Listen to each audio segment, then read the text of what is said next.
भगवान कृष्ण के 5 ऐसे रहस्य जिन्हें आज तक बहुत कम लोग जानते हैं। फैक्ट 1, भीष्म पितामह जानते थे कि कृष्ण के पास कोई साधारण शस्त्र नहीं है। उनकी असली शक्ति थी कालनीति, समय को समझने और मोड़ने की कला। भीष्म यह भी जानते थे कि उनकी सबसे कठोर प्रतिज्ञा भी कृष्ण की इच्छा के सामने ज्यादा देर तक टिक नहीं पाएगी। फैक्ट 2, कहा जाता है कि कृष्ण कभी एक जगह स्थिर नहीं रहते थे। उनके शरीर से हमेशा अष्टगंध यानी 8 प्रकार की सुगंध निकलती रहती थी, लेकिन युद्ध के समय ये सुगंध बदल जाती थी, तुलसी और चंदन जैसी शांति देने वाली खुशबू में। इसका उद्देश्य था योद्धाओं के क्रोध को शांत करना।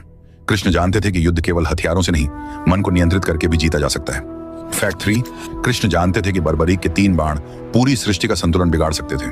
इसीलिए उन्होंने उससे विजय का वरदान नहीं मांगा, बल्कि सबसे कठिन बलिदान मांगा। फैक्ट 4, ग्रंथों में बताया गया है कि कृष्ण को किसी ने कभी बूढ़ा होते नहीं देखा। उनका शरीर जीवन के अंतिम क्षण तक लगभग 16 वर्ष के किशोर जैसा ही तेजस्वी बना रहा। ऐसा माना जाता है कि उनकी देह की कोशिकाएं